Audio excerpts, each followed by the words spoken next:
Buenos días a todas y a todos. Hoy, 7 de mayo de 2026, en las actuaciones de expediente número 17/26, se va a llevar a cabo la audiencia prevista en los artículos 460 y 464 del Código Procesal Penal y 93 de la Ley 5.719, solicitada por los doctores Pedro Justiniano Vélez y Alan Nahuel Álvarez, en el trámite del recurso de casación planteado en contra de la sentencia número 48/25, dictada por la jueza directora del juicio por jurados. Por secretaría, por favor, informe sobre la presencia de parte. Sí, señora presidenta, a los señores ministros y a los presentes les hago saber que se encuentran en esta sala de audiencias la parte recurrente, Dardo Ezequiel Condorí, y sus abogados defensores, doctores Pedro Justiniano Vélez y Alan Nahuel Álvarez. Por el Ministerio Público Fiscal, el doctor Jonathan Festina, fiscal de instrucción número 9, y los querellantes particulares, Claudio Rafael Barrionuevo y Héctor Daniel Barrionuevo, con sus patrocinantes legales, doctores Gustavo Daniel Rentín Villega y Luis Eduardo Montivero. Muchas gracias. Constatada la presencia de partes y siendo las 9:10, declaramos abierto el acto. Corresponde recordar a los señores letrados que esta audiencia va a versar sobre los motivos de agravio propuestos en el recurso por la defensa. Atento a que la defensa ha planteado 5 motivos o puntos de agravio, vamos a otorgar un plazo, un término máximo para que cada uno se explaye sobre lo que desea hacerlo, de 30 minutos, no de 20 minutos como estaba previsto. Les pedimos que no superen ese tiempo y también que que esta audiencia no sea una repetición de lo ya alegado ante esta Corte por escrito. Sentado esto, le damos la palabra al doctor Vélez por la defensa. Gracias, señora Presidente. Esta defensa viene a mantener el recurso de casación y a informar el mismo, tratando de ser consecuente con lo que acaba de pedir el tribunal. Voy a tratar de ser breve. Muchos de los motivos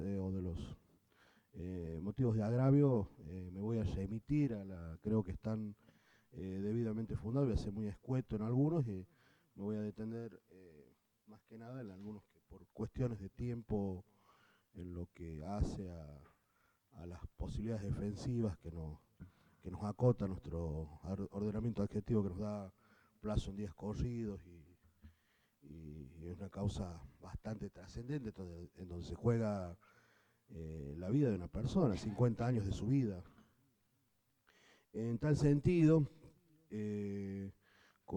considero que causa grave esta defensa, señores miembros de este excelentísimo tribunal, que se han violado gravemente las garantías constitucionales de mi cliente, y esto va atado con los motivos de agravio. Mi cliente no tuvo un juicio justo. Tuvo una suerte de parodia de juicio, por decirlo de alguna manera, en donde se han violado a lo largo del proceso numerosas garantías constitucionales. Es más, si vamos al decreto de determinación del hecho, ya nos vemos con que ni siquiera está determinada su conducta y lo que se agrava con el primer motivo de agravio, que es la violación a la congruencia. Mi cliente, como se dijo oportunamente, venía acusado de ser coautor, de supuestamente haber participado junto a otro sujeto de este grave hecho que le costara la vida al señor Raimundo Barrionuevo, en una suerte de forma de acomodar por parte del Ministerio Público Fiscal la acusación a las pruebas. Y esto obedece seguramente a que la prueba científica vital para determinar quién fue el asesino de Raimundo Vallenuevo, arrojó que mi cliente no participó en el hecho. Entonces la Fiscalía en su momento lo pone como coautor, porque le faltaba la base esencial. Las uñas, las manos de la víctima contienen el ADN del asesino.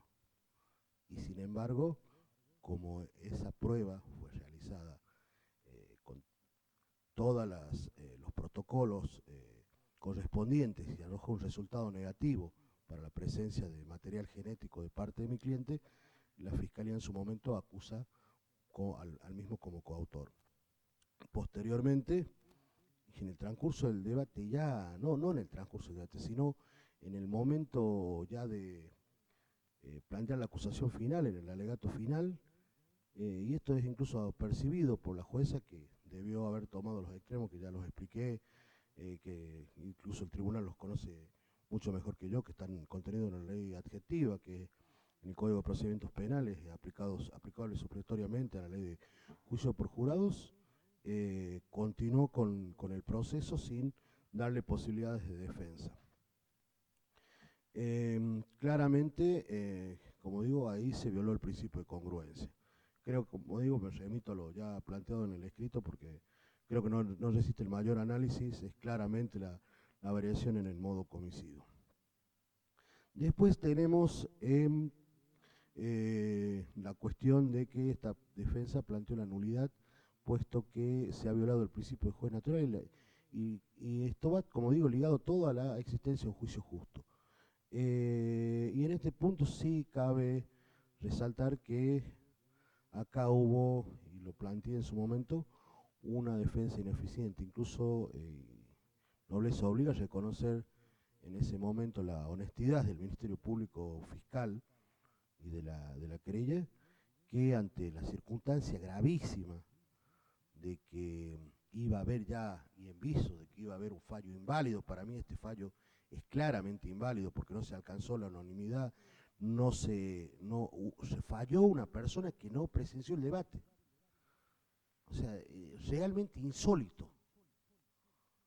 Es insólito. Y sin embargo, se permitió que se realizara el juicio en esas circunstancias, donde dos miembros del jurado acusan al jurado número 2, concretamente de ya tener un sesgo de prejuzgamiento con relación a lo que iba a fallar y que incluso no iba a escuchar razones, sumado al hecho de que esta persona había estado dormida durante todo el transcurso del proceso. Y lejos de desplazarlo y teniendo las herramientas procesales para hacerlo, no se lo hizo. Como digo, la ley de juicio por jurado incluso contiene las herramientas procesales para hacerlo. Me tocó estar en un juicio por jurado hace poco en la ciudad de Belén, donde debido a la maratónica de las jornadas, hubo dos personas que se enfermaron en días consecutivos. Primero hubo una persona que, una jornada que llegamos hasta las 11 de la noche, al día siguiente presentó un cuadro de estrés certificado por los médicos, y se lo desplazó y se puso a su suplente. Después, en la misma audiencia, ya en esa jornada, se produce la descompensación de uno de los jurados, y lo cual pues tenía una enfermedad preexistente, diabetes, lo cual hace que también en ese caso el tribunal reemplazara a ese jurado. Y acá, teniendo las herramientas, teniendo los suplentes para poder llegar a un fallo válido y donde realmente no sea una mera formalidad la existencia de un juicio, simplemente se siguió adelante, y como digo, eso lo torna totalmente inválido a mi modo de ver, y creo que al modo de ver no solo de mi parte, sino de las convenciones internacionales y de nuestra Constitución Nacional, a este fallo dictado en contra de mi asistido. Doctor, disculpe que lo interrumpa. Usted dice que la defensa ineficaz está relacionada con que la defensa, al momento de plantearse la incidencia sobre el jurado, pidió que el jurado ese continuara. Claro, exactamente, su señoría. Realmente, por ahí, más allá de que sé lo que es, o sea, no estoy juzgando al colega, sé que es muy difícil para las defensas actuar en un juicio por jurado como está estructurado el sistema, son jornadas muy largas, prácticamente una persona contra todo un sistema, 15 o 20 personas que están trabajando en pro de una sentencia condenatoria. Eh, entonces, pero la actitud de permitir que un defendido sea juzgado por alguien que no presenció el juicio es inentendible, o sea, y es injustificable, y creo que nos habla de que se violó el derecho de defensa por la propia actitud del defensor, de permitir eso. Es algo, como digo, imperdonable, inaudito que se permita la realización de un juicio cuando una persona incluso ya tiene un sesgo de una opinión que ya determinaba que no iba a cambiar y que encima no se basaba en lo que había ocurrido en el juicio, sino que se basaba, vaya a ser uno en qué cosa. Bueno, eso creo que está también bastante expresado en su momento en el libelo. También otra cuestión, bueno, y después va a tener una vinculación con la violación con la arbitrariedad del fallo, es la de la prueba de video. La prueba de video de un video manipulado. Un video donde tenemos un hueco de más de una hora. Donde en ese video, en esos registros fílmicos, se ve pasar a un sujeto que después se trata de toda forma de forzar que ha sido mi cliente. Como digo, ya me referiré cuando hable de la arbitrariedad del fallo. Tenemos el ingreso de una persona en un determinado horario, una persona que en realidad hay una imagen que se ve pasar a un sujeto inidentificable, y luego de eso, de que esta persona pasa, se ve que una persona, probablemente sería esta misma persona, ingresa en lo que sería el hall de ingreso de la vivienda. Si vemos, si cotejamos toda la prueba con las placas fotográficas y la planimetría del lugar, y esa persona se acaba el registro fílmico. Tenemos un hueco de más de una hora, no se la ve salir.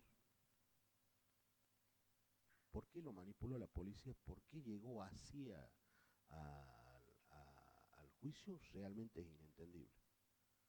Tenemos el acta de visualización y eso no nos explica, no nos dice, por ejemplo, se vio la hora que no hay elementos de interés. No sabemos por qué hace un salto y esa persona no se la ve salir más. No sabemos si un vendedor ambulante que entró 2 segundos, no sabemos si es un mendigo que andaba pidiendo o alguna persona, algún changarí que andaba ofreciéndose para hacer un trabajo, no sabemos quién es. Aparte no sabemos quién es, no sabemos cuánto tiempo estuvo en la entrada de la casa de la víctima.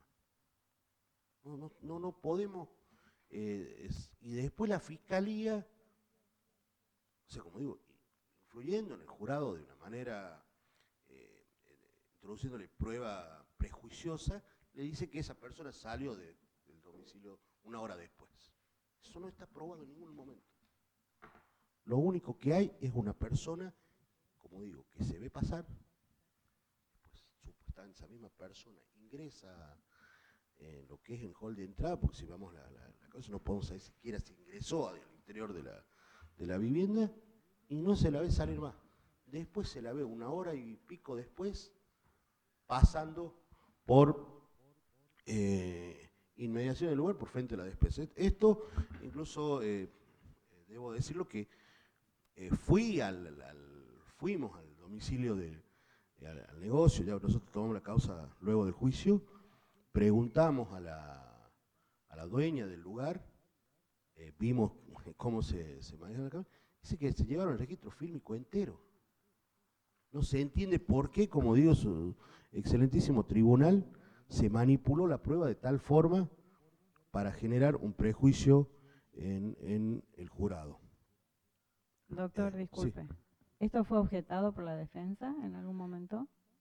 En ¿O la está defensa dentro? ¿O está estamos dentro de la defensa ineficiente. bien. También su señoría es una cuestión bastante grave, que, como digo, pero más allá de la objeción o no, está plasmado en el acta de cómo se introdujo la prueba esta al proceso en sí y donde no se sabe cómo o por qué fue manipulada.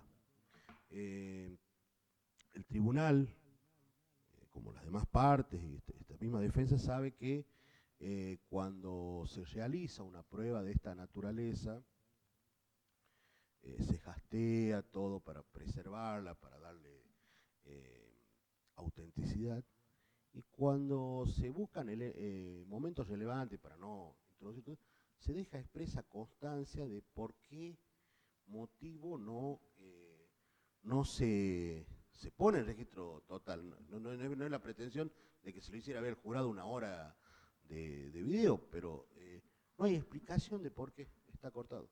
Y como digo, hay una persona que no sale nunca del hall ese de ingreso. Y esto se concatena también con otras cuestiones que, bueno, después van a ser explicadas, como la presencia de un familiar de la víctima en una situación bastante extraña. Después, también ligado con la defensa ineficiente, esta parte habló de, o entre los agravos que expuso, es la de existencia de prueba prejuiciosa y prueba prohibida.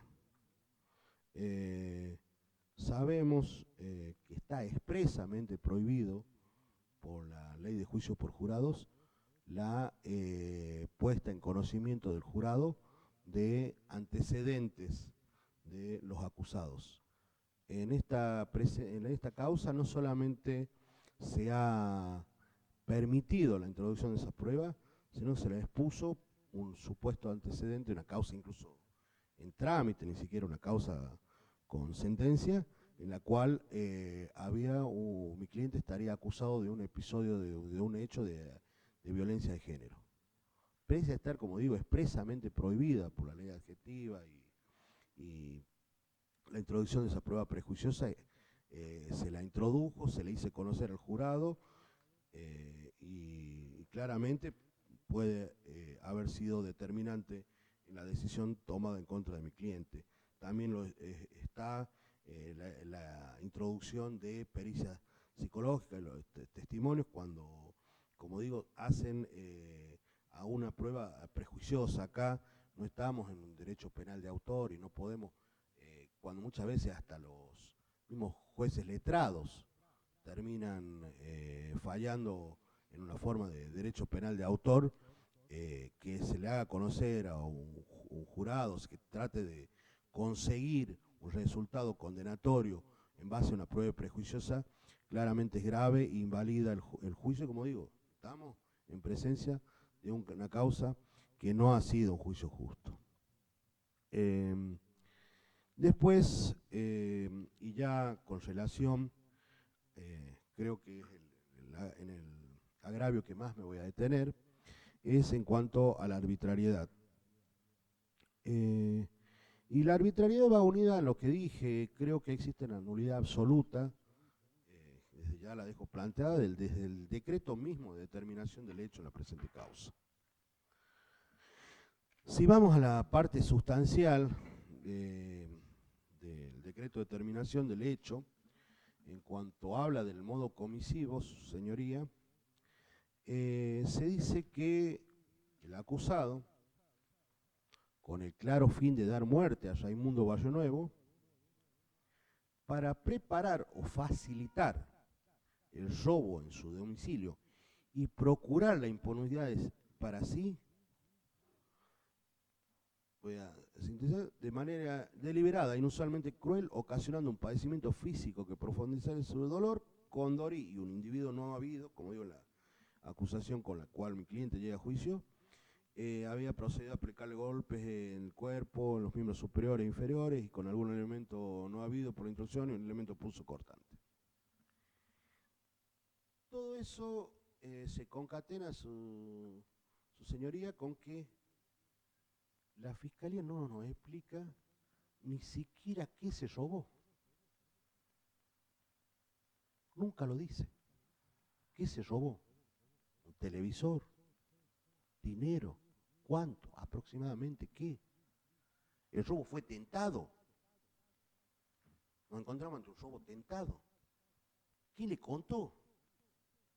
Que había un espíritu sobrenatural ahí que después le contó a la acusación de qué es lo que había acontecido ahí. Robar para preparar o facilitar el robo en su domicilio y procurar la impunidad. No está acreditado ningún robo. De manera tal que ni el imputado ni una tercera persona están acusados de ese supuesto robo. Simplemente para agravar la verdad, buscar un impacto. No sabemos qué se robó. Y eso va concatenado con las supuestas pruebas, porque había que forzar la teoría, y esto deja un poco, salvo al Ministerio Público Fiscal, pero en cierta medida, porque esto ya nos tiene acostumbrada a la historia criminal, policial y judicial de Catamarca. Tenemos casos en los que el señor Orce no está en el penal hoy porque... Hablemos de este caso, por favor, sí, doctor. pero hay muchos Hablemos casos, de este caso, por señoría. favor. La audiencia es para Bueno, este caso. pero más allá de eso, hay, y estuvo en la teoría del caso de la defensa, por eso es que me refiero en su momento, que acá hubo una causa preordenada en una modalidad de trabajo. En una modalidad de trabajo, Chasqui Moreno, un detenido que estaba en el penal. O sea, se fuerzan las teorías, se busca un culpable. Y eso sí, está claro que acá se buscó un culpable. Y de la forma que sea, Condori tenía que encajar.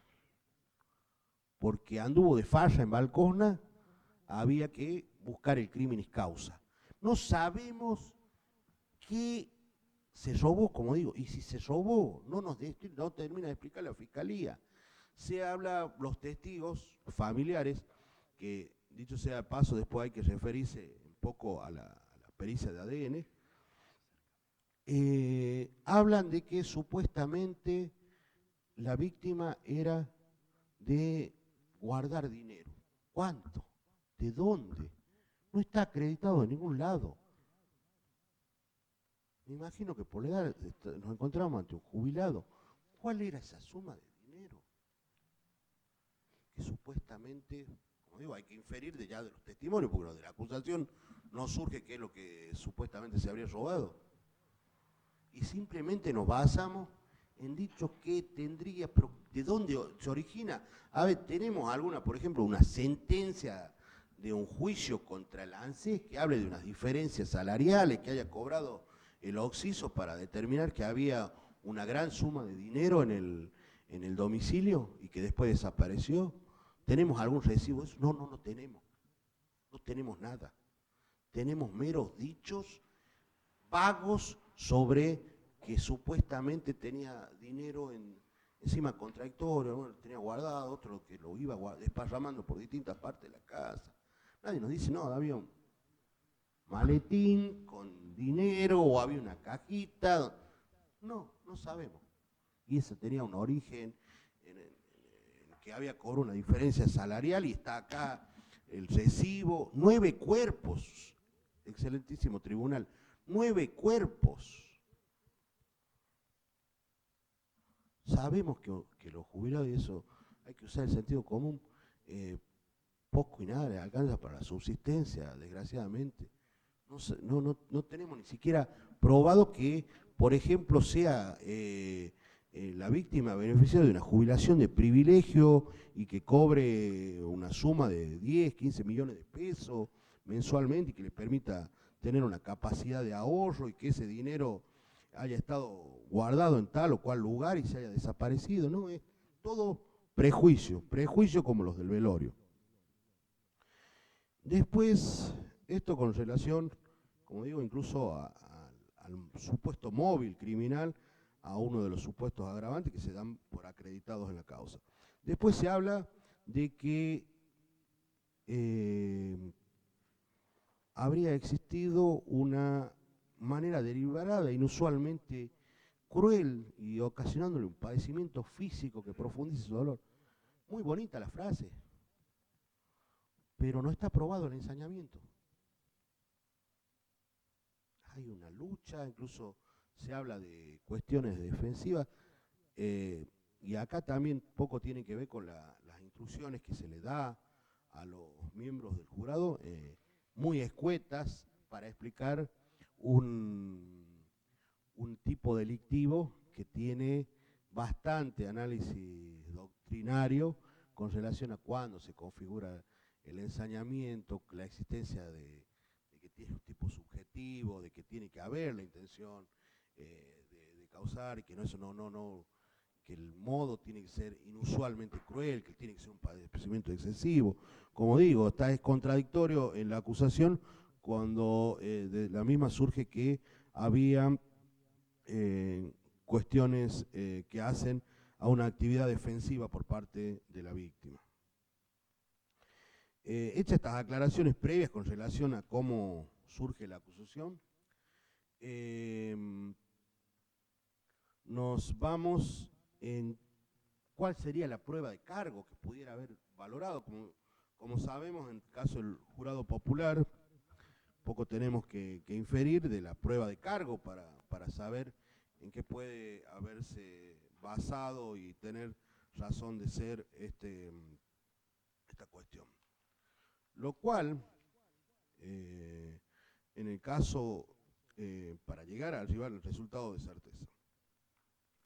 Lo cual también tiene, su señoría, relación directa con las instrucciones dadas al jurado popular en cuanto a qué es la certeza y qué es la duda. En lo que tenemos prácticamente una frase que prácticamente la dispensa y desnaturaliza lo que es la certeza y la duda.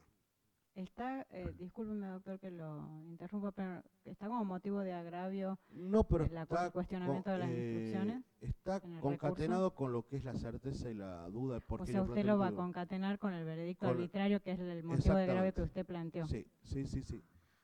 Porque como digo, mi cliente no ha tenido un juicio justo, y en las instrucciones que se le dan al jurado, se habla de que resulta casi imposible probar un hecho con certeza absoluta o matemática. No se exige que la Fiscalía ni la querella así lo hagan. La certeza absoluta es un estándar de prueba que es imposible de alcanzar. Sin embargo, el principio de prueba, más allá de dudas razonables, es el más cercano, es mucho más que un simple balance de probabilidades. Eso viene después de una serie de explicaciones sobre qué es la duda. Creo que eso, que prácticamente las personas que no están familiarizadas con esto, si a uno que está más o menos familiarizado, prácticamente le convierte en una montaña rusa a la cabeza, no tiene correlación, su señoría, con realmente la está dispensando a la Fiscalía de acreditar el grado de certeza. Y tiene incidencia porque la prueba que se valora luego, como digo, tenemos que inferir de la prueba de cargo, es el famoso video. El famoso video en el cual, como ya lo he dicho, está manipulado, se ve una persona que aparece caminando.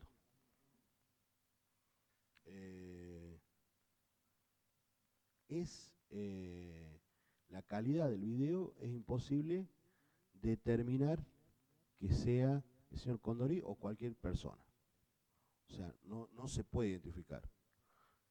La misma Fiscalía lo reconoce. Después, ¿qué utilizan para supuestamente endilgarle a Condori ser ese sujeto que camina por ahí. En primer lugar, una supuesta renguera que no está aprobada. Una modalidad de caminar que la tomaron, más allá de que su señoría me dijo que no hablemos de otros casos, la tomaron, estoy seguro, de un caso muy conocido que ocurrió en Buenos Aires, en donde un hijo mató a su padre, a sus padres, a ambos padres, donde sí tenía una... Doctor, no. Continúe, doctor. La idea es que acá tratemos el caso que está. Y por otra parte, ya le quedan pocos minutos, sí, así que sí. Si puede ir cerrando. Bueno, como le digo, o sea, se habló de supuestamente una renguera que no está probada. Se basa en mero, podría haber sido probada con alguna pericia médica.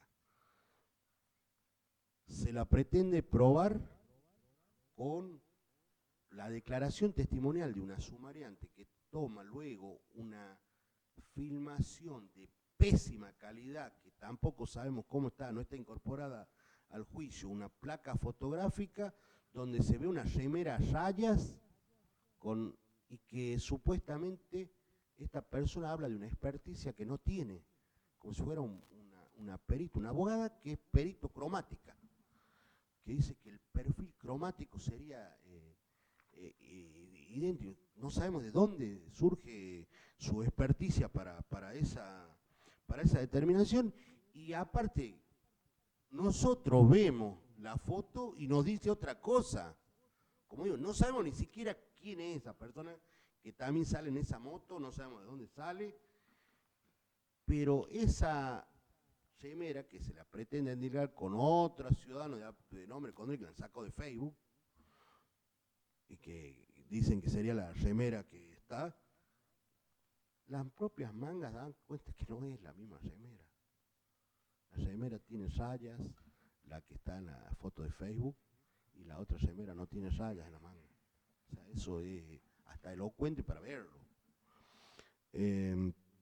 Después se ha, también con relación a este video, se ha llegado a, para saltear, como digo, una prueba científica y fidedigna como es el ADN, hablar de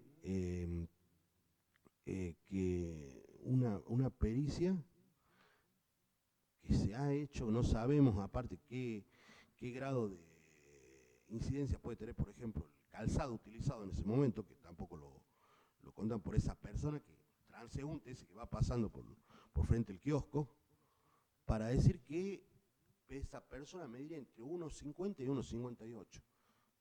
Y que claro, acá es la población de Catamarca, no sería muy común eso, porque Condori estaría en ese estándar que prácticamente son de 8 o 10 centímetros, en el cual estaría comprendida esta persona de acuerdo a mediciones que se habrían hecho en una ventana.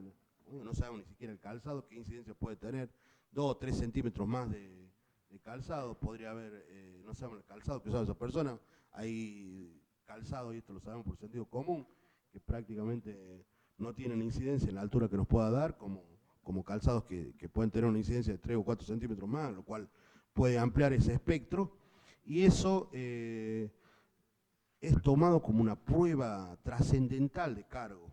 O sea, doctor, se ha cumplido su tiempo, le pido por favor que vaya a cerrar. Bueno, sí. En ese punto, como digo, es una de las pruebas. Después, sobre la actitud de mi cliente en el velorio, por no haber servido café, todos son cuestiones prejuiciosas, y fundamentalmente que no se ha valorado la prueba que en caso concreto, como digo, es trascendente, la pericia de ADN, que da cuenta que, en la cual la víctima habla, y sabemos de todos los tratados de criminalística hablan de eso, están en las uñas. No creemos que el señor Raimundo Barrionuevo anduviera rasguñando a personas por ahí, que evidentemente son signos de esa lucha, no pertenecen al imputado. Después hay otras contradicciones, como el testimonio del señor, de uno de los hijos de que 10 días después se recuerda haber transportado por 6 cuadras, cuando supuestamente el recorrido de la casa de la víctima hasta el lugar, hasta el domicilio de Condorí serían cerca de 30 cuadras, habría tomado un remis 6 cuadras, justo el remis de él, y que habría ido con una bolsa que no se ve al transeúnte ese que se ve en el video. O sea, toda la prueba es contradictoria, señores miembros del tribunal. No hay ninguna prueba seria y que pueda incriminar a mi asistido en todo este proceso. Simplemente se trata de prueba prejuiciosa, de prueba desnaturalizada, y la prueba científica que nos está diciendo que este homicidio está impune, señores miembros del tribunal, y que el Ministerio Público debería encargarse de buscar quién es el verdadero autor del crimen del señor Raimundo Barrio Nuevo, y no cerrar una causa con mandar a una persona porque tenga determinadas condiciones raciales, 50 años al penal, y dar por cerrado y esclarecido el caso. Nos está hablando de que este crimen está impune, y nos está hablando de la arbitrariedad de la sentencia dictada en contra del homicidio. En tal sentido, bueno, por lo expuesto del tiempo, más allá de lo ya expresado, solicito se declare la nulidad del fallo condenatorio de mi cliente, se absuelva al mismo por los delitos que viene incriminados, sin perjuicio de que subsidiariamente solicito, por los motivos que están expuestos en mi libelo, que subsidiariamente se declare la nulidad del juicio y se ordene la realización de un nuevo juicio en donde se respeten sus garantías constitucionales y sea un juicio realmente justo. Nada más, señores miembros del tribunal. Muchas gracias. Muchas gracias, doctor. Tiene la palabra el doctor Festina por el Ministerio Público Fiscal. Muchas gracias. A ver.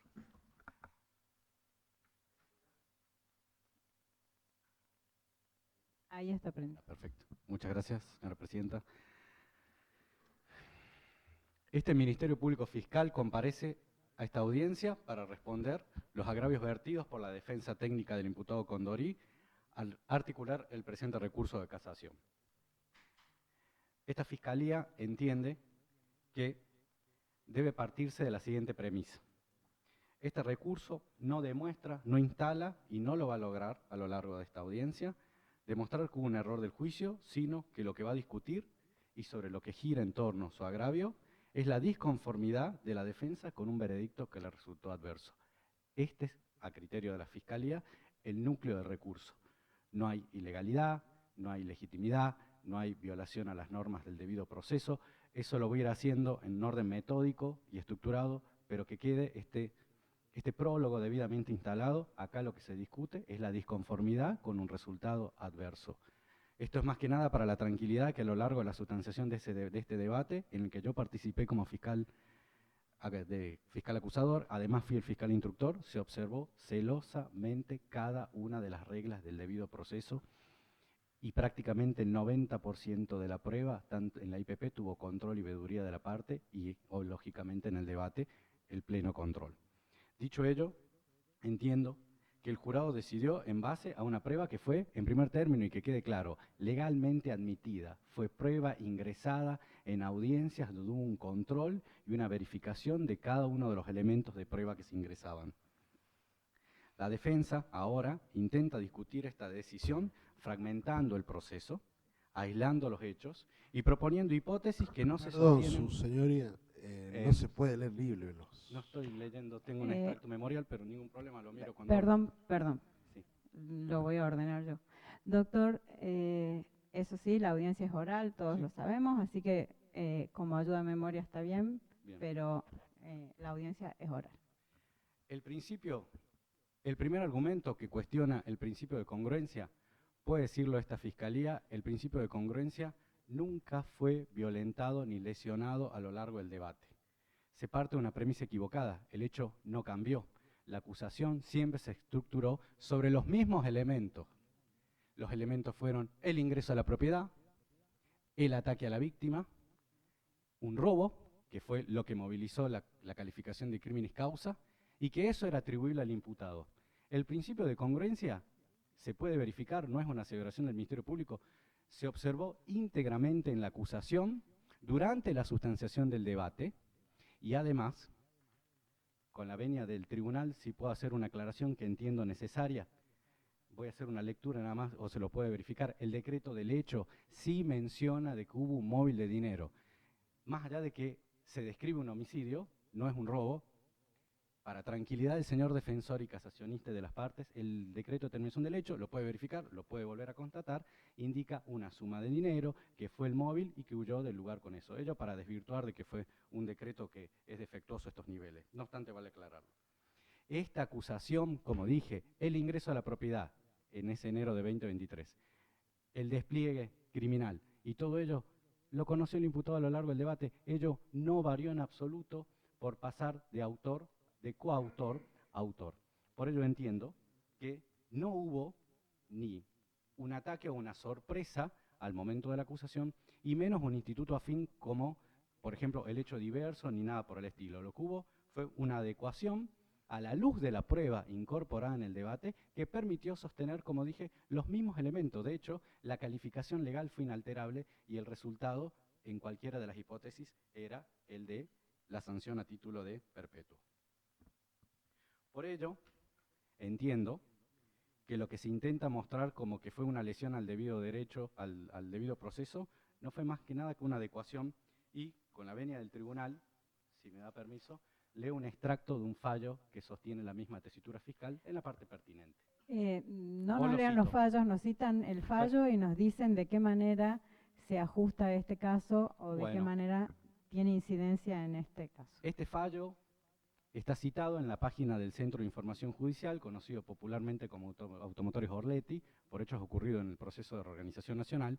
Indica que cuando hay un cambio de autor y coautor, a partir del requerimiento, no se afecta el derecho de defensa, no se afecta la congruencia, y mantiene la misma tesitura fiscal en tanto y en cuanto no se hagan variar las circunstancias de tiempo, modo y lugar. Y la pregunta es, ¿se variaron la situación, los aspectos de tiempo y modo y lugar? No, el hecho fue el mismo, enero de 2023, en esa vivienda donde vivía la víctima de apellido Barrio Nuevo, y hubo un medio, un despliegue criminal que fue atribuible a Condorí. O sea, ello para dejar debidamente instalado que el principio de congruencia nunca fue afectado, y por si fuera poco, vale aclararlo, además de no verse alterado ni haber implicado que fue un efecto sorpresa, el imputado se defendió de un hecho que partía de la premisa que él no estaba ahí, no era la persona de la filmación. Entonces, cuando uno analiza si fue de autor o coautor, más allá de este respaldo del fallo que acabo de citar, señores miembros de esta sala, permito decir que la defensa giró en torno a que él no estaba en el lugar, y sobre ese hecho se defendió, y sobre ese hecho se formuló la acusación fiscal. No fue alterado el día, no fue alterado la hora, no fue alterado el móvil, ni ninguna de las partes esenciales que formaban e integraban la acusación fiscal. Vale aclarar también que la Fiscalía sostuvo la acusación a título de autor, y la tesitura de coautor fue sostenida e impulsada por la querella, que luego lo desarrollará, de manera que conoció plenamente esa acusación, y entiendo que no puede soslayarse el rol de la querella al momento de formular la acusación, porque bajo la misma premisa que sin acusación fiscal hay condena cuando hay un señalamiento y un pedido de la querella, en este mismo razonamiento no puede perderse de vista que la tesis de la coautoría la sostuvo la querella y también la pudo valorar el jurado, cuyo veredicto fue un veredicto ajustado a los cánones legales, fue un veredicto, una expresión de la soberanía popular, por la cual no comparto para nada la afirmación de que fue una parodia y en defensa del sistema de juicio por jurado. Quiero dejarlo así aclarado. Ingresando al segundo agravio desarrollado, donde se habla de la nulidad por una supuesta irregularidad del jurado. Bien. Se cuestiona de que al momento de la deliberación, es importante tener presente esto fue al momento de la deliberación y la emisión del veredicto, uno de los miembros del jurado dio aviso al tribunal de que una de las personas, repito, al momento de la deliberación, habiendo culminado el prácticamente, habiendo culminado la recepción de prueba y quedando pendiente solamente la emisión del veredicto, había dormido, son afirmaciones de los jurados, y no se mantenía en su razonamiento y por el cual no se prestaba al consenso al momento de emitir el veredicto. Ello, entiendo, y se puede verificar, fue la postura del tribunal, correr vista a las partes, la Fiscalía sostuvo su tesis de qué debía hacerse, la defensa defendió enérgicamente que continuara, y lo que yo quiero decir es esto: esa cuestión no tiene ningún vicio de nulidad, ni que se haya afectado al juez natural, ni nada por el estilo. Primero, porque eso fue una afirmación de uno de los miembros del jurado nada más. Y segundo, fue debidamente aceptado por la defensa, y por una defensa, y ahí hago una breve remisión a otros de los agravios, pero están unidos, que hoy se intenta instalar como una defensa ineficaz, con molicie, ineficiente, y puede asegurar esta Fiscalía, aunque parezca una contradicción que hoy el fiscal viene a defender el rol del defensor, pero fue así. El antecesor del actual defensor tuvo un rol activo, participativo, y fue sumamente estricto con el control de la actividad fiscal, es decir, el anterior abogado honró su ministerio, y por parte de una decisión que fue estratégica, cuando se le corrió vista, decidió que el miembro del jurado debía continuar. Yo entiendo que la decisión que se toma por parte del defensor como una estrategia, como una valoración coyuntural y como una tesis por parte de cómo iba a ser la defensa técnica, no puede ser asociada a una defensa ineficaz o abandónica, como se intenta instalar o proclamar en esta audiencia. Por ello, entiendo de que las objeciones al jurado, primero porque el jurado supuestamente no quería cambiar su postura, esa fue, yo estuve presente en esa audiencia lógicamente, ya había culminado toda la recepción de la prueba, eso fue parte del razonamiento para rechazar, porque ya no había más ningún otro elemento que lo hubiera contaminado, no había una decisión anticipada o de preopinión o cualquier cuestión por el estilo. Había captado todas las audiencias, había finalizado, y lo que quedaba justamente era tomar la decisión. Por ello entiendo que se procedió con absoluta legalidad, legitimidad, y alineándose con los cánones procedimentales, cuando la jueza directora, previo correr vista a las partes, decidió que debía continuar, y entiendo que esa cuestión jamás podría encuadrarse como una nulidad o cualquier otra cuestión por el estilo. Y, por otra parte, vale decirlo, en caso, haciendo otro razonamiento, que la defensa lo hubiera cuestionado, que continúe, hoy se estaría discutiendo por qué hicieron continuar al jurado cuando la defensa se había opuesto. ¿Qué es lo que quiero decir con ello? Lo que señalé al inicio. Frente al resultado adverso, nulidad. Frente al resultado que no salió como pretendía la defensa, nulidad por defensa ineficaz o porque no se respetó el principio de juez natural. Ello no ocurrió así. La cuestión fue debidamente tratada conforme los lineamientos de la ley de juicio por jurado, y no hay ningún sustento para sostener una causal tan grave como la de nulidad por la cuestión de que el jurado no estaba dispuesto a consensuar, repito, cuando había finalizado toda la etapa de recepción de la prueba. O sea, no había por qué sostener que había una opinión contaminada o una postura que tuviera injerencias en ese sentido. Por ello solicito que tanto la cuestión del agravio por la violación al principio de congruencia, que instale que no es tal, como la de violar el principio de juez natural y las objeciones que se hace al jurado, que es además, vale decirlo, es un cuestionamiento al sistema mismo de juicios por jurado, el que entiendo que no debe prosperar. Solicito que se rechacen esos agravios. Ahora bien, uno de los agravios también fue, que está en el recurso, la supuesta violación del principio de inocencia, entendiendo que la Fiscalía utilizó la postura del imputado de no declarar para convencer o que construir que su silencio implicaba asumir la culpabilidad. Ello no fue así. A lo largo del debate jamás utilizó el silencio constitucional que tiene el imputado, se lo respetó, y la construcción de la acusación fiscal nunca giró en torno al silencio o se haya abstenido de declarar. Fueron múltiples pruebas, y me parece que en honor a la verdad y corresponde se señale, fueron testimoniales, periciales, nunca se utilizó ni se argumentó que el silencio, me parece obvio pero necesario desde lo institucional aclarar ello. De hecho, el imputado declaró, el acusado declaró en los momentos previos a que se emite el veredicto, nunca se lo consideró a su declaración, además de declarar último, como un indicador que pudiera tener una carga incriminatoria o estigmatizante, y fue ello lo que calculó también, se valoró por parte del jurado. Pero dejar esto debidamente esclarecido por el bienestar institucional de nuestro sistema. Nunca se sostuvo ni se fomentó que el silencio del imputado pudiera constituir un indicador tanto como para sostener la acusación como para intentar contaminar o formar una opinión del jurado en ese sentido, y además la calidad elevada de la dirección del juez en aquel momento jamás lo hubiera permitido.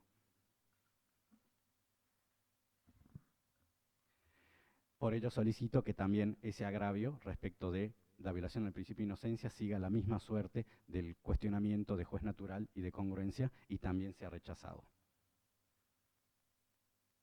Ingresando en la arbitrariedad de la prueba, esto yo entiendo no se demuestra cómo fue una prueba arbitraria o cómo no se la valoró debidamente, y yo entiendo que la casación no está habilitada aquí para reemplazar al jurado. Se ha cuestionado prueba, por lo cual me parece que corresponde no hacer lugar a esto. El jurado decidió sobre la base de numerosa prueba que le fue expuesta y que, como dije, tuvo de toda naturaleza, y eso lo voy a desarrollar más adelante, porque hubo prueba de carácter testimonial, pericial, y que toda indiciaria en su conjunto permitió sostener la acusación hasta el final y que el jurado así la compartiera. Por lo cual voy a solicitar a los señores miembros de esta sala que también rechacen ese agravio en ese sentido. Ahora bien, ingresando al planteo de nulidad de la prueba fílmica que se acaba de realizar. Se insinuó, se instala de que el video fue manipulado, adulterado, y se lo muestra como una prueba o como un digno ejemplo de exclusión probatoria. Esta fiscalía va a resaltar de que el video ingresó superando todos los test de control de prueba que se realizan en el juicio por jurado. Hubo una audiencia de admisión, se controló esa prueba, y más allá de que ahora se cuestiona el rol del defensor, el defensor en aquel momento consintió al ingreso a esa prueba, pero no lo consintió desde una posición pasiva o permisiva o abandónica, sino que permitió el ingreso de esa prueba y lo cuestionó duramente al video en cuanto si era o no era el acusado Condorí a lo largo del debate. Cuestionó si no era él por su forma de caminar, cuestionó que no era porque la calidad no era nítida, cuestionamientos infinitamente más duros que los que hace el recurrente en esta sala, lo cual demuestra dos cosas. Primero, que fue una defensa sumamente activa, muy activa, por lo cual esto, perdone que me vuelva a remitir, pero va de la mano de que no hubo una defensa ineficaz. Y por otro lado, no hay ningún indicador o ninguna aseveración seria que no sea más de la dosis de subjetividad frente al resultado adverso que indique por qué es falso, por qué es editado, por qué es manipulado. ¿Se lo va a ingresar? ¿Se lo va a salir? ¿Se lo va al imputado? Ahora, me quiero enfocar en esto. Se cuestiona la nitidez. Yo entiendo que en esta audiencia cuestionar la nitidez o la calidad, o si se ve una renguera o no se ve una renguera, no hace a la estructura casatoria, porque se ha enfatizado más la defensa en decir de qué es un fragmento que en decir por qué es ilegal o por qué sería nula. Además está decir que no fue que el jurado se dejó guiar por el mero señalamiento de la fiscalía al momento de exhibir el video, y repito, voy a ser sumamente breve y conciso porque acá no se va a discutir pruebas, sino por qué es nulo o no. Ya dije que no es nula, no es ilícita, no hay exclusión probatoria, no es ilegal, no está manipulado, no ha sido fragmentado, no ha buscado confundir al jurado, sino por el contrario, se le exhibió una filmación que tuvo el respaldo de numerosos testigos que con el control de la defensa señalaban que era el imputado Condorí. Junto con ello, para que no digan que solamente fue el señalamiento de múltiples personas, se le dio rango pericial a esa imagen para poder acreditar que era el imputado Condorí. Y esa pericia la hizo personal especializado de la Policía Federal, una pericia que, si mal no recuerdo, es de una disciplina que se llama escopometría. Y respecto al cuestionamiento de que si el calzado eleva o no la estatura, es justamente por ello es que da una estatura que oscila entre 1,50 m y 1,60 m, que es más o menos la que tiene el imputado. Por eso yo creo que cuestionar que porque el calzado no decía la estatura perfecta y detallada del imputado no resiste el menor análisis, porque el mismo perito que declaró dijo que había un margen de error y ese margen de error está estructurado en eso. Por eso no dijo que el imputado medía 1,56 m, 57 o 58. ¿Qué quiero enfatizar con ello? Que hubo un respaldo pericial con linaje científico, prueba objetiva y testigos que sostuvieron por qué era Condorí quien formaba parte de esa filmación, que repito, filmación que fue ingresada cumpliendo todos los estándares de control en la admisión de evidencia, por lo cual entiendo y considero que no puede retrotraerse esa etapa por el mero resultado adverso, sosteniendo que prácticamente la defensa se inicia con el recurrente. Todo lo anterior fue defectuoso, el defensor anterior no controló, el defensor anterior dejó pasar un jurado, el defensor anterior dejó ingresar una prueba ilícita, en una suerte de síndrome de Adán, de que todo empieza con el nuevo recurrente o el nuevo defensor. Por lo cual, enfatizo que la prueba fílmica no tiene ningún vicio de ilegalidad o ilegitimidad que justifique su exclusión y menos aún su nulidad. Lo único que se puede verificar en esta audiencia es la disconformidad y el descontento con el ingreso a una prueba que, repito, superó todos los filtros, por lo cual ahorro mayores conceptos en ese plano y solicito que, teniendo presente que no se puede desconocer la valoración de la prueba y por ello sostener que es nulo porque no salió como esperaba la defensa, se le pueda receptar en tal sentido, y solicito a los señores miembros de esta sala que también rechacen el agravio en relación a la prueba fílmica. El otro punto respecto a la alegada defensa ineficaz, me adelanté en función de ello, de lo dicho anteriormente, de la actitud y la conducta del defensor, aunque parezca un poco insólito que la Fiscalía tenga que hacerlo, pero defenderlo al defensor, pero considero que por honestidad y porque la Fiscalía, guiado por el principio de objetividad, debe velar por el respeto del debido proceso y la defensa es uno de los pilares más importantes de ello. No es una aseveración de la Fiscalía tener que defender la calidad profesional, técnica y el compromiso del anterior defensor.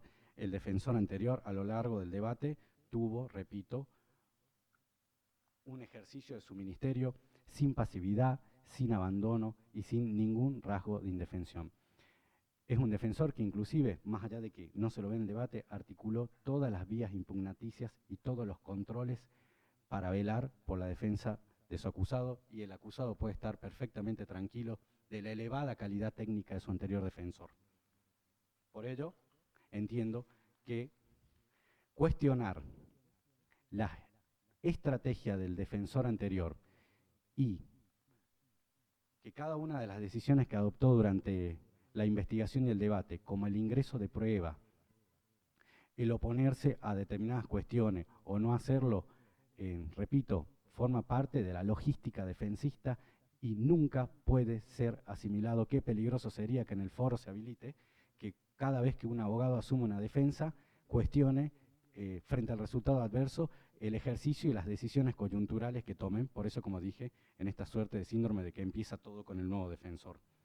Por lo cual, entiendo que se ha acreditado que no hubo una defensa abandónica, como dije, ni mal estructurada, sino, como dije, y se puede verificar en cada una de las audiencias, un asistente técnico que ha confrontado duramente con este fiscal en particular, ha sido sumamente severo en los cuestionamientos, como dije, mucho más duro que el recurrente, y siempre lo ha hecho guiado por su obligación y su compromiso con el imputado, y como dije, lo hizo en el ingreso de cada una de las medidas de prueba que ahora estamos cuestionando. Cuando cuestionó el video, cuando cuestionaba los testimonios, interrogando a los testigos, interrogando al médico, por lo cual entiendo que no resiste el mayor análisis sostener que hubo una defensa ineficaz o cualquier actuación similar, y por ello solicito a los señores miembros de esta sala que rechacen ese agravio en tal sentido. Ahora bien,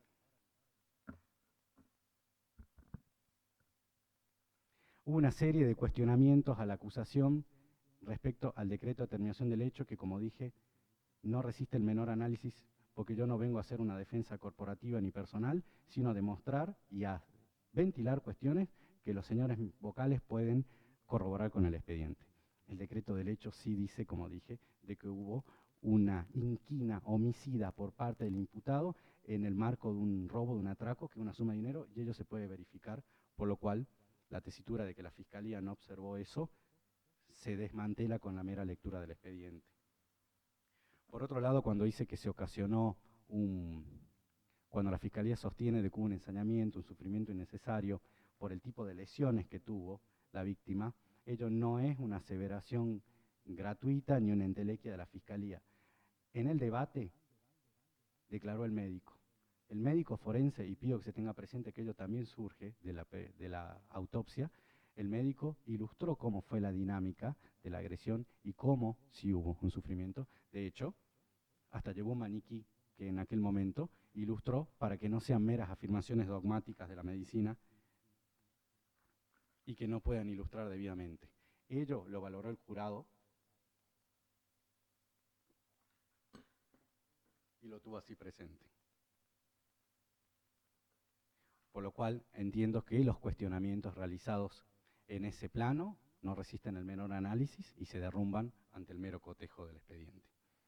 Por ello, voy a enfatizar, habiendo evacuado cada uno de los puntos de agravio, que en esta casación no se ha podido demostrar ningún vicio de ilegalidad o que el debido proceso haya sido lesionado. Lo que hay es una disconformidad, como dije, con el resultado y un nuevo cuestionamiento a la prueba o a los hechos, pero no forma parte eso del test de casación que se discute en esta audiencia. Por lo cual, con la cita de algunos de los fallos, para ir finalizando, entiendo que el pilar de este embate recursivo es decir que se violó el principio de congruencia y es lo que más interesa al Ministerio Público Fiscal, que por la trascendencia institucional que tiene, que quede esclarecido. No hubo una violación al principio de congruencia y no hubo hecho diverso también para que no diga que el imputado fue tomado por sorpresa. Leo un fragmento nada más, o lo cito. No cita la jurisprudencia, doctor. Se sostiene que hay hecho diverso cuando se implica un cambio en las circunstancias de tiempo, modo y lugar. En la tesitura de que hubiera sido eso y que no se respeta el principio de congruencia, ello se verifica en una sentencia que, repito, dice que cuando hay cambios en las circunstancias de tiempo, modo y lugar, y ello no lo hubo en el expediente. Esa sentencia que estoy citando la extraigo del mismo recurso de casación del defensor, que me trae justamente un material que echa por tierra de que ese principio haya sido violentado, conculcado o lesionado. Por lo cual, reitero, la acusación observó celosamente cada una de las pautas, el imputado conoció de qué se defendía, nunca variaron esos elementos.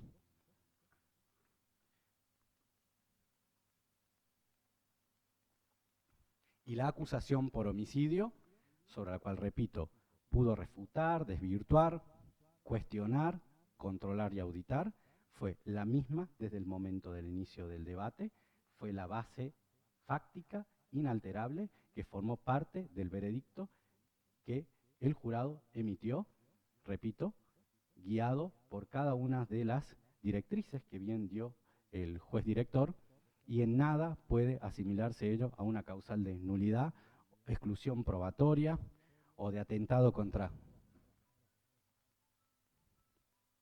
Gracias. O de atentado por parte del fiscal al derecho de defensa. En función de ello,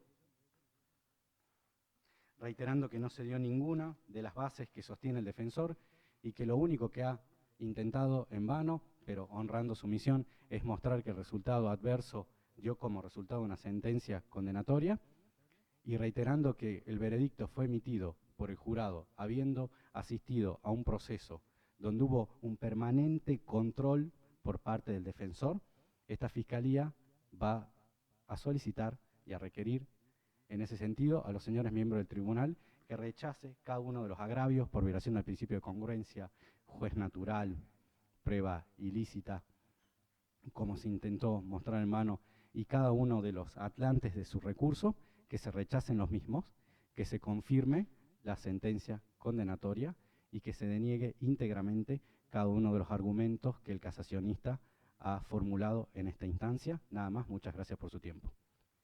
Muchas gracias, doctor. Tiene la palabra la querella, el doctor.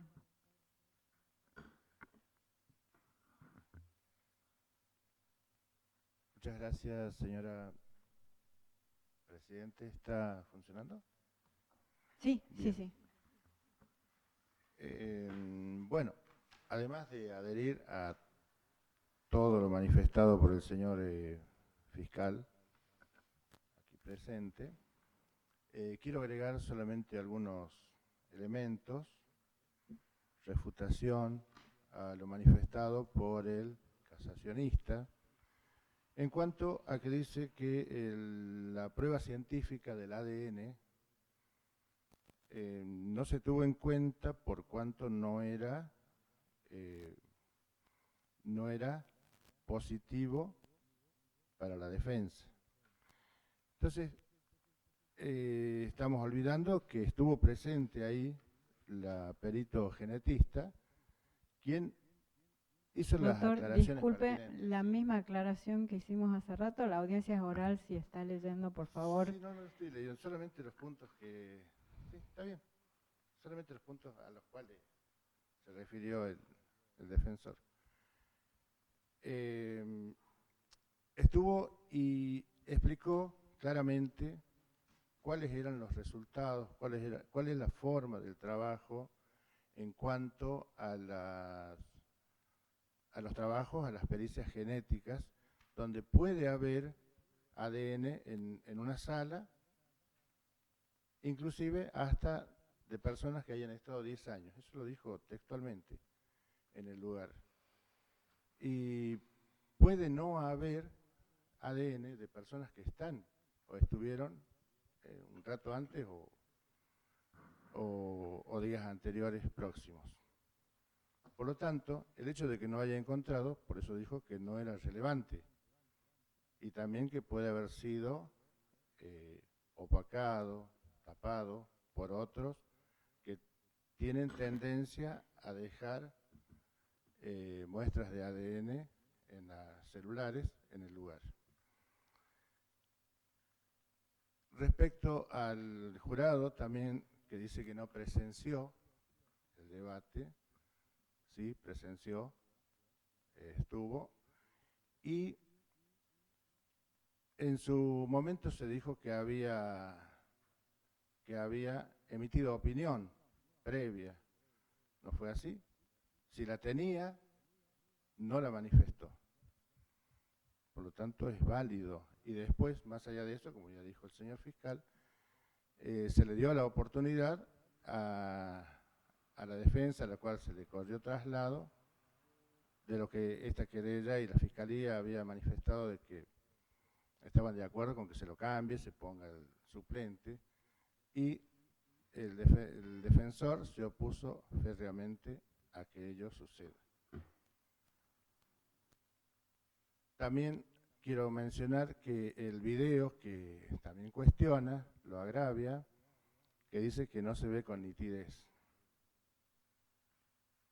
Claramente es el imputado, claramente. Pero también puede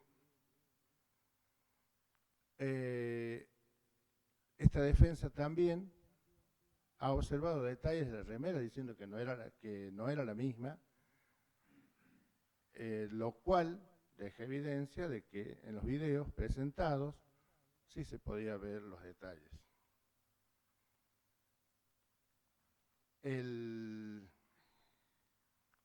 Me olvidé de manifestarle de que vamos a dividir el tiempo, voy a ser muy breve yo, que no se acreditó el origen y monto del dinero que había tenido la víctima.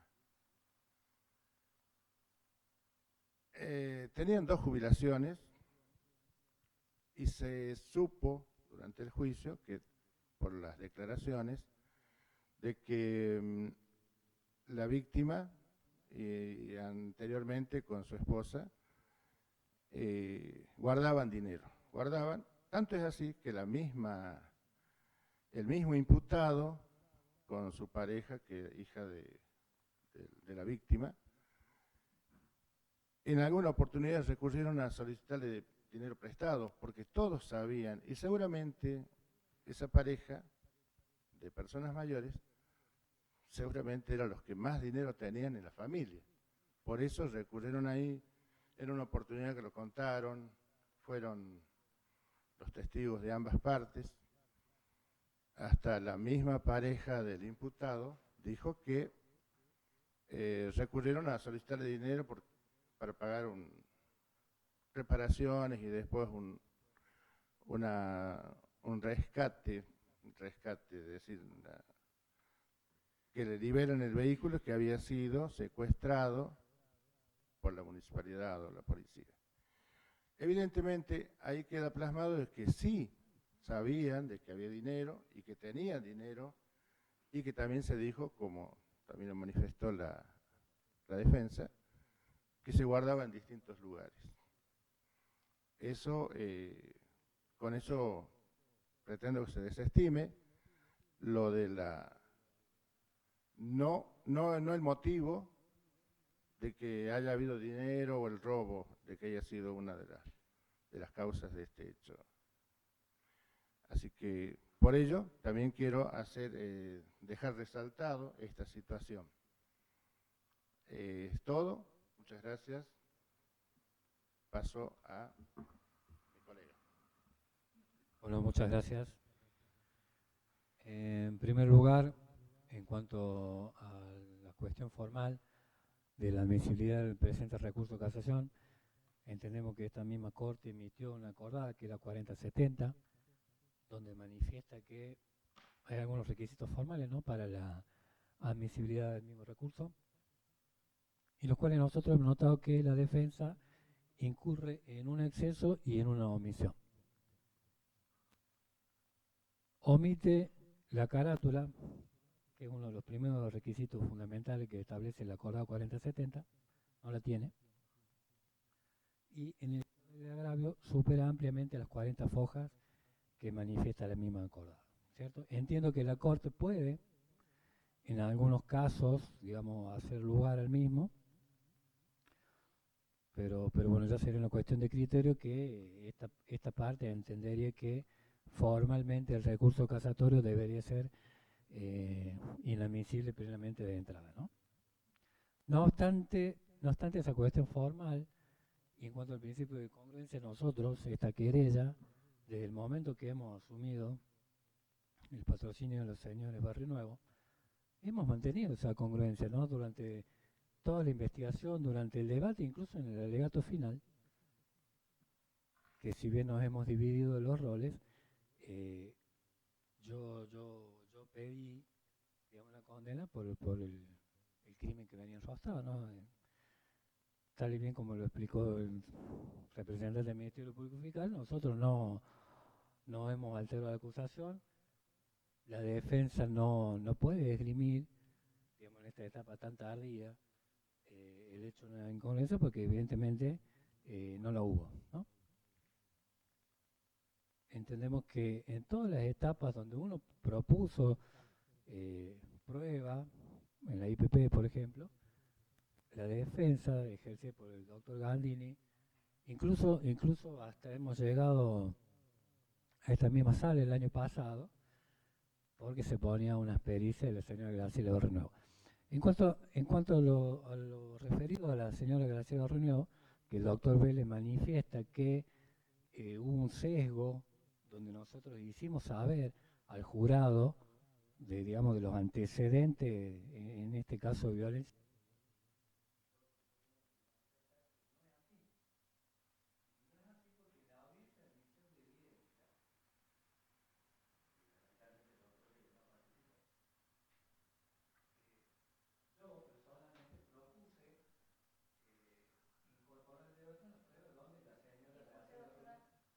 Disculpe. ¿Esta vez? Gracias. donde yo pedí incorporar, ¿cierto?, a unas denuncias que había por violencia de género en contra del señor Graciela Barrio Nuevo y por parte del señor Condori. La doctora Barrio Nuevo, que fue la jueza directora del debate, no lo consintió, y esta parte no volvimos a insistir porque, bueno, entendimos que los fundamentos eran lo adecuado. Entonces, evidentemente, en el debate en ningún momento hubo un sesgo o algún tipo de pregunta en el contrainterrogatorio.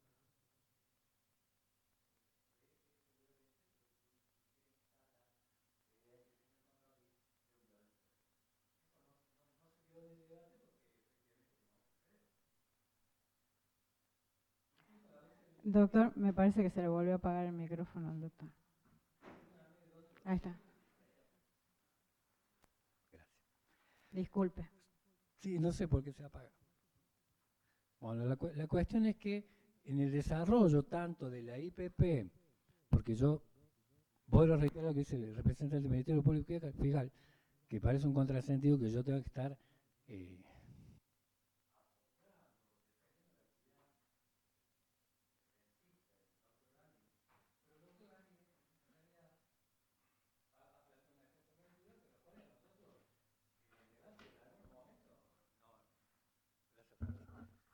en algunos momentos lo ha hecho ver en figurita, ¿no? Porque, bueno, él desarrolla un debate y son jornadas largas y uno propone testigos, después los desecha. Entonces, en ese devenir, y yo tampoco puedo estar en desacuerdo y decir que fue una defensa ineficaz por el hecho de que la teoría del caso no se ajusta a la del doctor Vélez.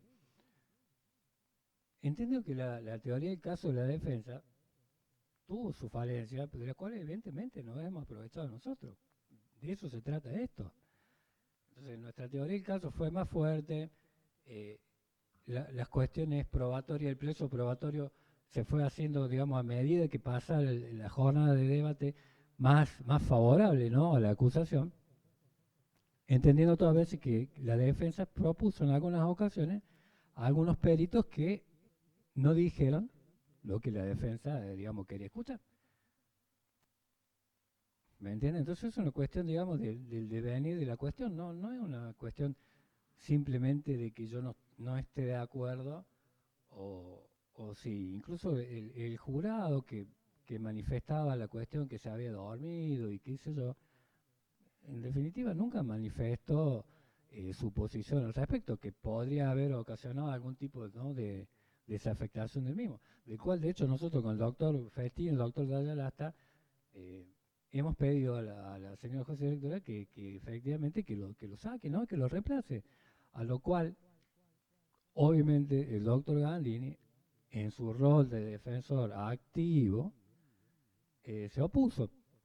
La doctora Reneo pasa a un cuarto intermedio y viene y decide en contra de lo planteado por esta parte. Por eso no entiendo yo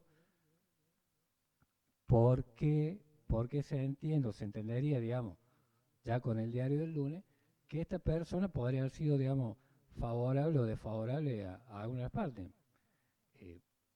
teniendo en cuenta que no manifestó su opinión, ¿no?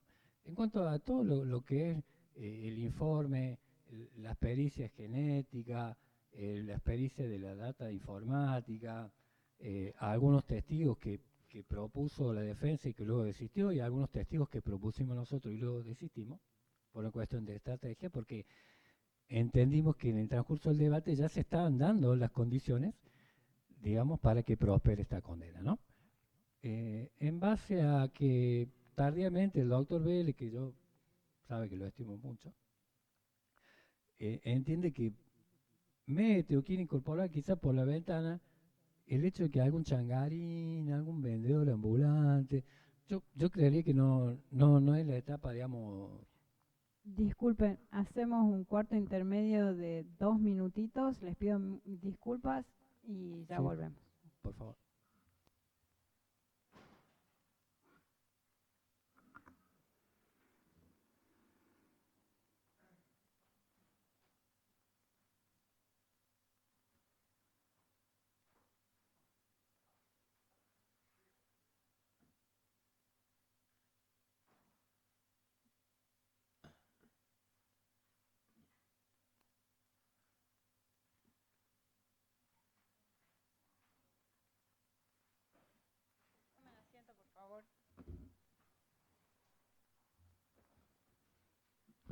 Mil disculpas, doctor Rentín, que lo hayamos interrumpido. Continúa en el uso de la palabra la querella. Hola. ¿Está bien ahí? Bueno, Sí. vamos a hacer un raconto. Entonces la cuestión de que uno esté en desacuerdo con la teoría del caso que plantea oportunamente la defensa, incluso en la audiencia de la emisión de evidencia, la defensa plantea una impugnación en cuanto a los testigos que no le dejamos, que no lo dejamos ingresar, digamos, por considerar que era prueba impertinente, de lo cual no noto ahora, digamos, que efectivamente esos testigos, de haber estado en el debate, podrían haber producido, digamos, algún cambio, ¿no?, en el veredicto, ¿no? Y también quiero centrar, digamos, porque entiendo que el doctor Vélez, en su afán defensista, manifiesta que los robos se ocasionan por una cuestión de millones de pesos o miles de millones. Y no es así, no es así. Incluso uno no sabe, y yo lo invito al doctor Vélez que me manifieste, si en este momento sabe cuánta plata hay en la casa de sus padres. No lo debe saber, no lo debe saber. Entonces uno no sabe qué es la plata que hay y todo, pero todos son constancias y pruebas directas e indirectas que surgieron a través de distintos testigos que fueron, digamos, fueron hábilmente incorporados al debate, hábilmente interrogados por la defensa y hábilmente interrogados por la acusación, ¿no? Entonces, evidentemente, el jurado, al estar presenciando todas esas cuestiones, se forma una convicción. El tema del ensañamiento también dice que Raimundo se defendió. Bueno, estamos confundiendo ensañamiento con alevosía, pero también ese no es el caso, porque en el caso de la perita genetista explicó muy bien en el debate cómo es que se produce un enmascaramiento de las cuestiones de sangre, ¿no? Si una persona prácticamente se le vacía el cuerpo, yo lo demostré en el alegato final, con un bidón de 5 litros. Enmascara cualquier otra prueba que pueda haber debajo de 5 litros de sangre, ¿no? En el tema de las huellas dactilares también fue un perito de la policía a declarar.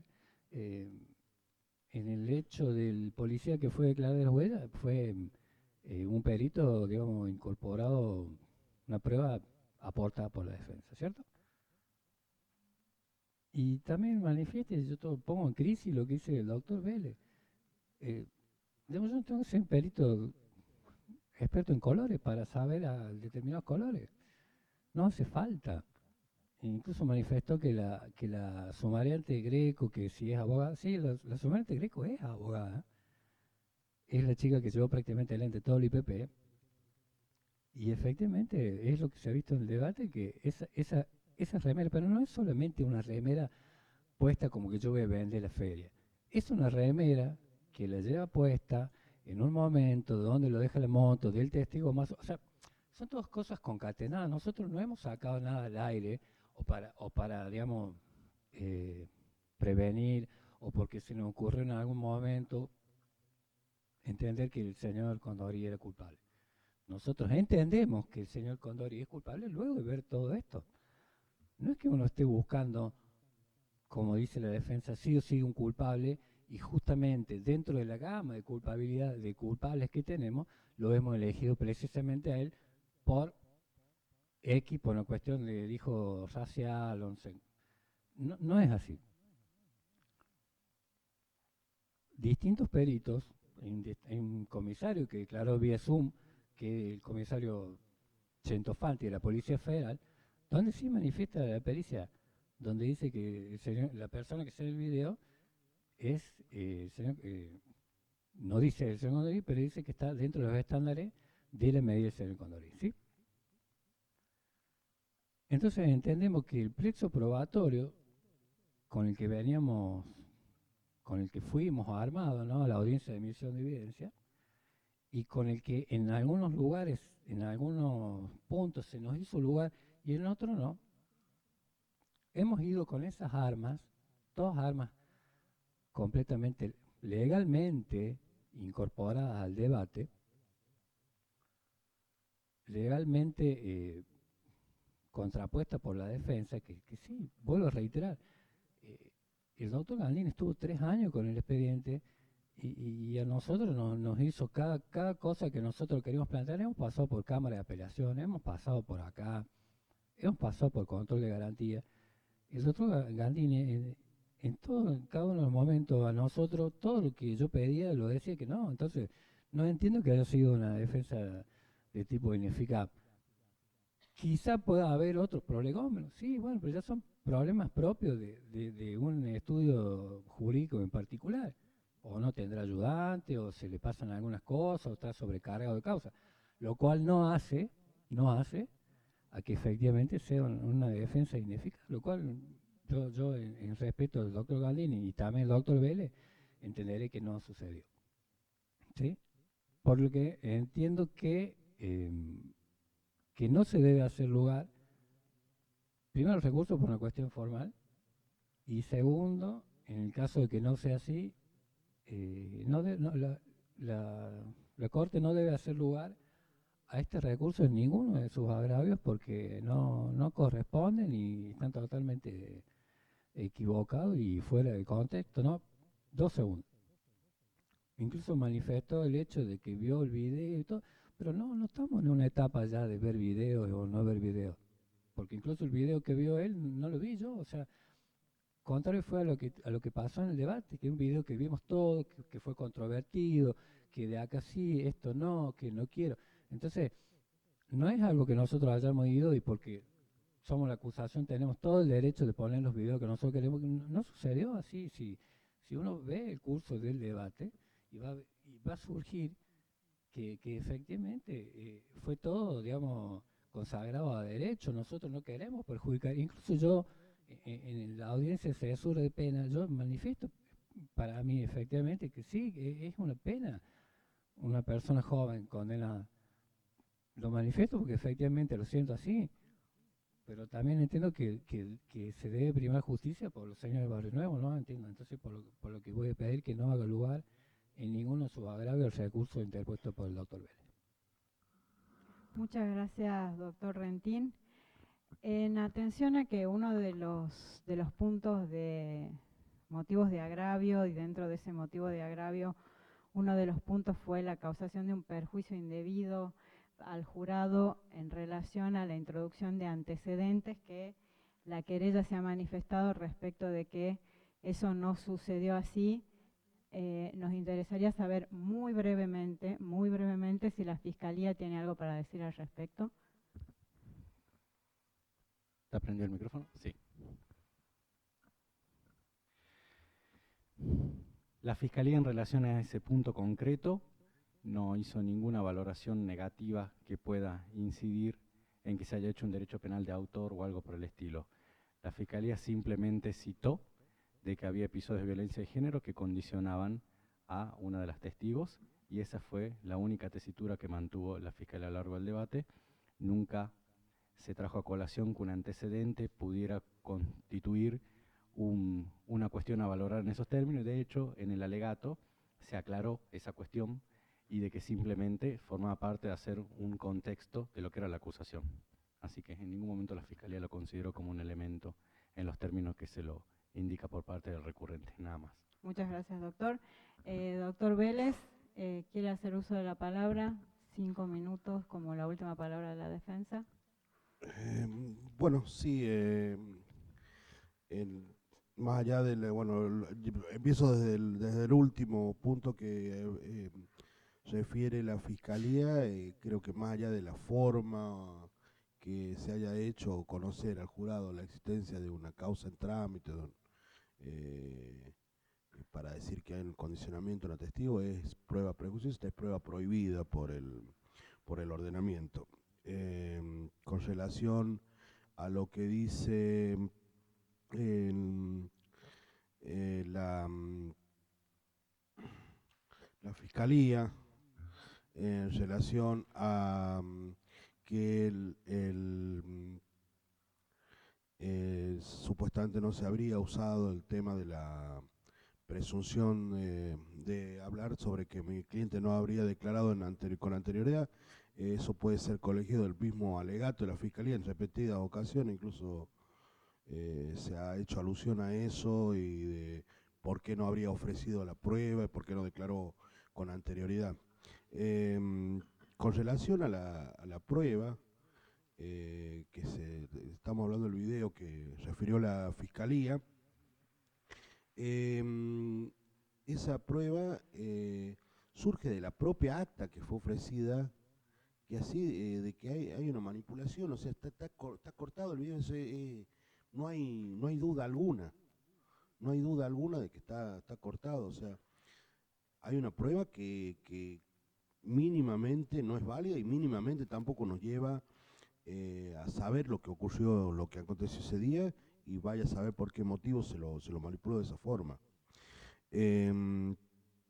También no es verdad que se lo vea salir al acusado, eso basta ver el video que, contrariamente a lo que dice la querella, esta defensa, salvo que la OGA lo haya querido engañar a este defensor, cosa que descarto de todo momento, presentó un dispositivo electrónico y se le pidiendo expresamente el video, y se le dio el video y se nos dio las garantías por parte del OGA de que ese video es el mismo que se exhibió al jurado. O sea, no es que he visto otro video yo.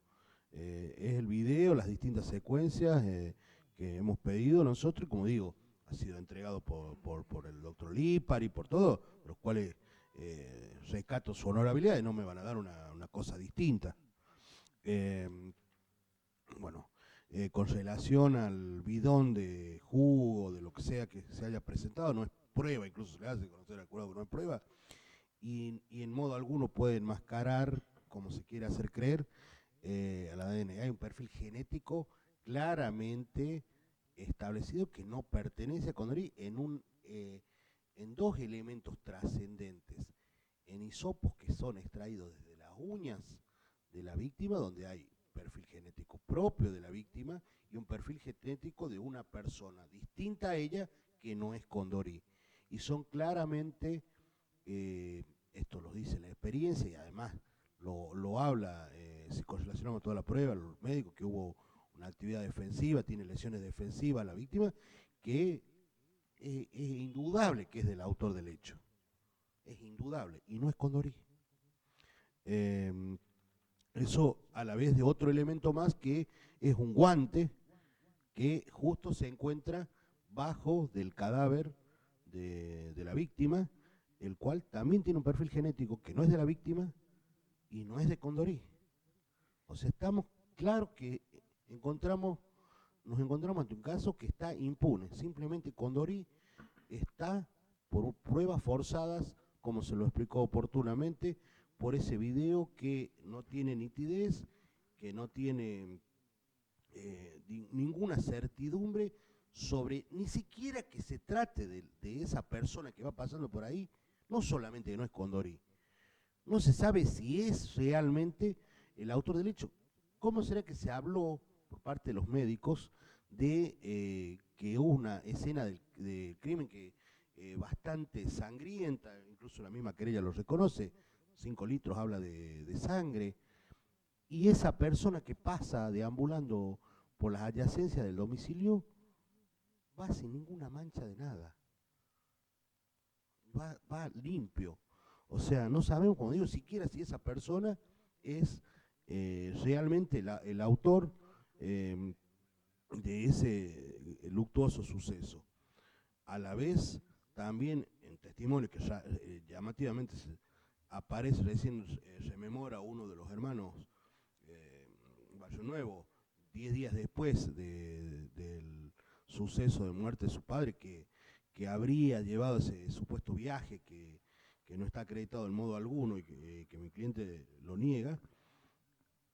Se habla de que en ningún momento se ve que esta persona que supuestamente sería Condori, que según el testimonio de uno de los hijos de la víctima, tampoco se habla de que tenga rastros de sangre o de lo que podría presumirse en una escena del crimen bastante sucia, como es comúnmente llamada en lo que hace a un crimen de esta naturaleza.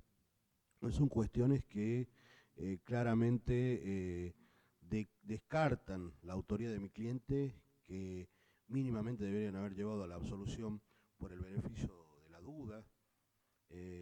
Yo creo que una absolución lisa y castellano, una declaración de no culpable, que demuestran la arbitrariedad del fallo que dictó el jurado popular y que, contrariamente a lo que entiende la Fiscalía, y más allá de del mito de soberanía popular de personas que han sido sorteadas y que son respetables, y no es una crítica al sistema, como todo ser humano es falible, y por eso existen las herramientas. Por eso justamente las herramientas son los recursos que están garantizados en nuestra Constitución y en la Convención Americana de Derechos Humanos, y si no, no existiría la arbitrariedad del fallo como uno de los motivos de casación. Nada más, señora presidenta, muchas gracias por la palabra cedida. Muchas gracias. Habiendo oído a las partes, se cierra esta audiencia. Continúa la causa según su estado. Muchas gracias a todas y a todos.